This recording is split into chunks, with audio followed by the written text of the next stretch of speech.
عليكم ورحمة الله وبركاته. النهارده معاكم فيري. هنعمل النهارده وصفة سهلة وجميلة خالص، وهي القرنبيط المقرمش، وهعرفكم ايه هي سر الخلطة المقرمشة بتاعته. ان شاء الله اتمنى يعجبكم. وهو القرنبيط بتاعنا زي ما انتم شايفين اهو، بعد ما عملته وسويته وحمرته في النار زي ما انتم شايفين، جميل جدا جدا جدا، واكلة جميلة قوي. تقدري تقدمي جنبها سلطة خضراء وتاكليه بالهنا والشفا. وزي ما قلت لكم وصفة سهلة وجميلة. اتمنى ان شاء الله الفيديو يكون سهل عليكم ويعجبكم. يلا مع بعض عشان ندخل نشوف طريقتنا ونشوف مقاديرنا في القرنبيط، ونشوف خلطتنا السريه هنعملها ازاي. يلا. واول حاجه بقى يا حبايبي في طريقتنا القرنبيط المقرمش النهارده، اول حاجه هنعملها زي ما انتم شايفين، هنجيب القرنبيط ونقطعه بالشكل ده كده ونغسله ونصفيه زي ما انتم شايفين. انا قطعته اهو بالشكل دوت وصفيته اهو. قطعيه بقى على الحجم حسب طبعا ما انت تحبي. انا عملته اهو بالشكل دوت. وبعد كده بقى هكون انا غاليه ميه على النار، وهنروح بقى نسلقه في الميه بتاعته اللي احنا حاطينها على النار. يلا معايا. زي ما انتم شايفين يا حبايبي، الميه اللي معايا اللي انا حطاها على النار اهي غليت زي ما انتم شايفين. اول حاجه بقى انا بحب احطها، لازم احط معلقه كمون في الميه اللي بتغلي زي ما انتم شايفين، لاننا كلنا عارفين ان القرنبيط زي الكرنب كده من الاكلات اللي هي بتنفخ وبتعمل غازات. فانا عشان ان انا امنع الحاجه ديت احط كمون في الميه لو هي بتغلي كده وانا بسلقه. دوت بيقلل لي ان هو يعمل لي انتفاخ او يعمل لي غازات. خلاص.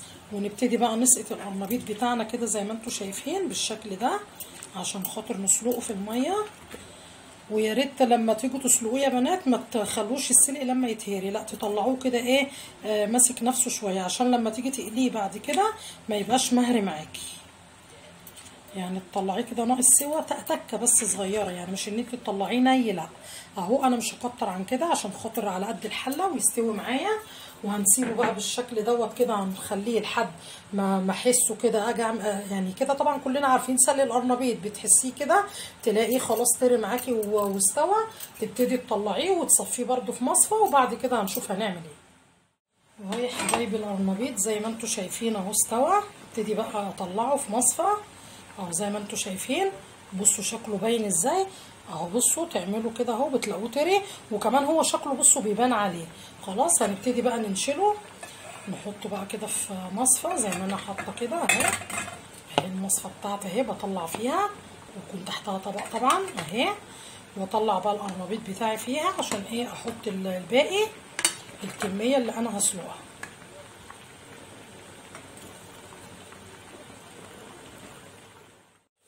وهي دي الكميه التانيه اهي هحطها اهي، وهسلقها بنفس الطريقه زي ما سلقت التانيه.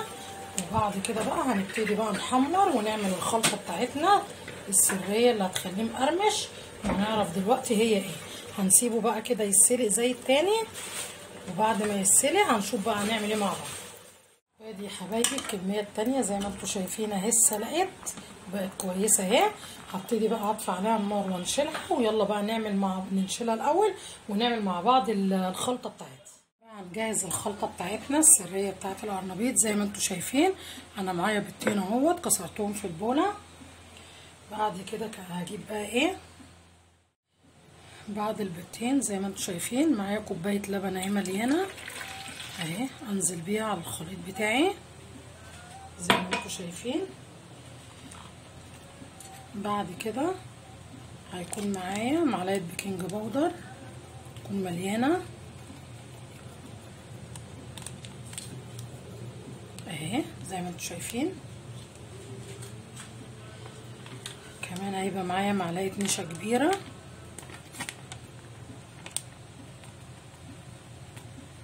اهي، معلقه مليانه كده.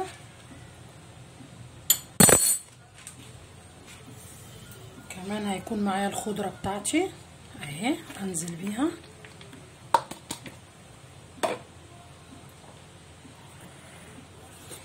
بعد كده هحط الملح اهو. طبعا انت بتحطي كده بالوام، هي دي تعتبر معلقه كبيره. هحط معلقه كمون اهو. احط معلقه من البابريكا اهي. احط معلقه كزبره ناشفه اهي.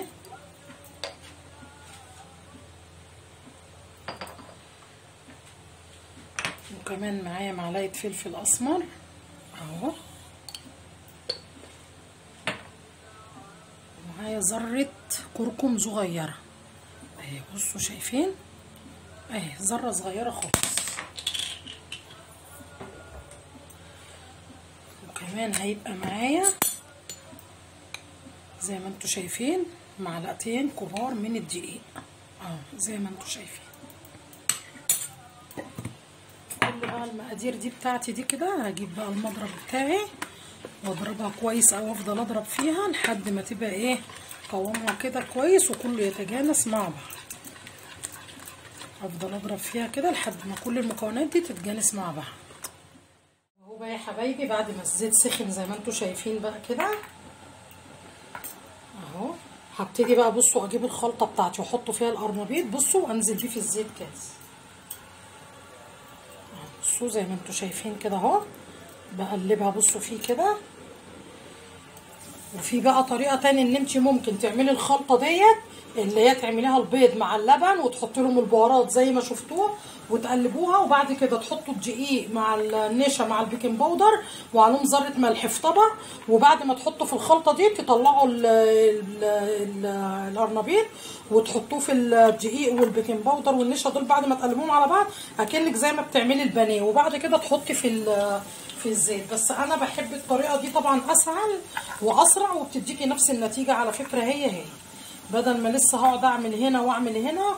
لا احنا طبعا بندور على الحاجه اللي هي السريعه اللي تنجز معانا ونفس الوقت بتدينا نفس الطعم ونفس النتيجه ايه الكويسه اهو. واحط كده في الزيت اهو زي ما انتم شايفين اهو. بصوا اهو بتقلبيها كويس قوي كده في الخلطه زي ما انت شايفه اهي اهي، وتطلعي بقى بصي وتروحي حاطه في الزيت اهو.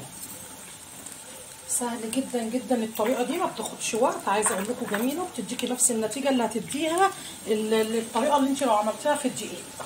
هي انا كده كده حاطه بقى بعد ما عملت الحاجه وحطيت الدقيق وكله في قلب الخلطه زي ما شفت كده بتطلع لي نفس النتيجه هي. يبقى خلاص بقى يبقى انا اعمل بقى خطوه واحده واريح دماغي اهو زي ما انتم شايفين كده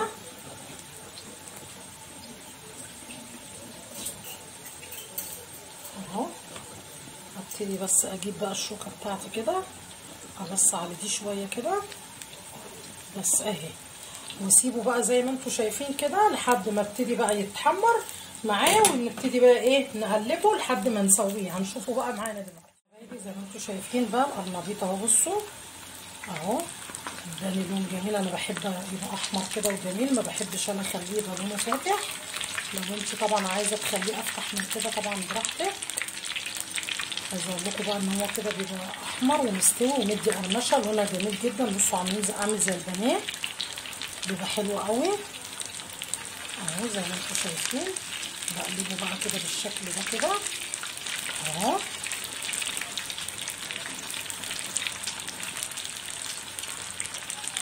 كده سلمته من بعض بس اهو. وتاني بقى اقلبه كده لحد ما يحمر من كل الجوانب وبعدين نطلعه وهنشوفه مع بعض يا حبايبي. زي ما انتم شايفين بقى كده هو بيحمر معايا اهو زي ما انتم شايفين احمر من كل الجوانب. ابتدي بقى اطلعه في طبق كده على مناديل اهو، واللي لقاها لسه زي دي كده اروح بصوا قلبها على الناحيه اللي عايزه لسه تتقلب عليها كده اهي.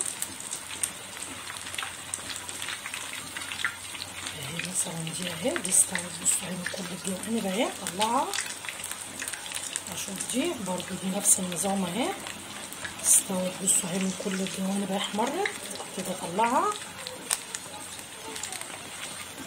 دي كمان برضو استوت اهي اطلعها برضو اهي.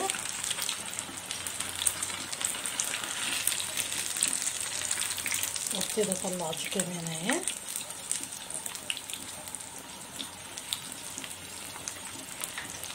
اهي ونطلع دي كده ونلم بقى اللي معانا في الطاسه دوت بقى ونبتدي ايه نكمل بقيه الكميه بتاعتنا يا حبايبي. زي ما انتم شايفين اهو نكمل بقيه الكميه اللي عندنا اهي بالشكل ده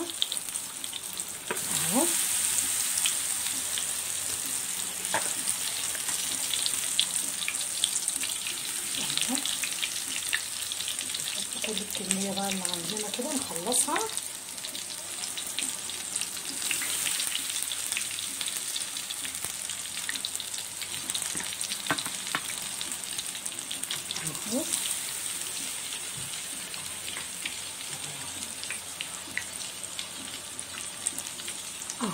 زي ما انتم شايفين ملينا الطاسه، هنستنى برضو لما تتحمر زي التانيه ونطلعها. وادي يا حبايبي بقى القرنبيط بعد ما خلصته زي ما انتم شايفين طالع ازاي، عامل ازاي. عايزه اقول لكم جميل جدا. بصوا هيبقى طري من جوه ومقرمش من بره، وشايفين لونه جميل ازاي زي ما انتم شايفين اهو. عايزه اقول لكم طعمه جميل جميل جميل.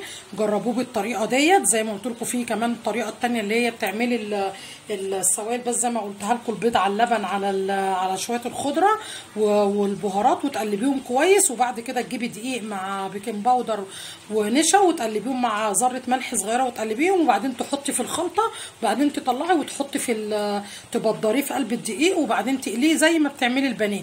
بس انا شايفه ان الطريقه دي اسهل وموفره للوقت وموفره للجهد، وكمان ما بتوسخيش حاجات كتيره، وهي بتديكي نفس النتيجه اللي هتعمليها بالطريقه الثانيه. هي لان انا جربت الطرق، جربت دي وجربت دي، هي نفس الطعم نفس النتيجه، مفيش اي فرق. عشان كده احنا بندور على الحاجه السريعه معانا اهي. زي ما انتم شايفين ما شاء الله جميل جدا وشكله حلو قوي اهوت.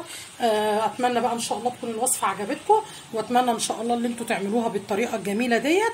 وان شاء الله انتظروني بقى في فيديو جديد، وما تنسوش تعملوا لي لايك وسبسكرايب، واستنوني في فيديو جديد مع وصفات فاري.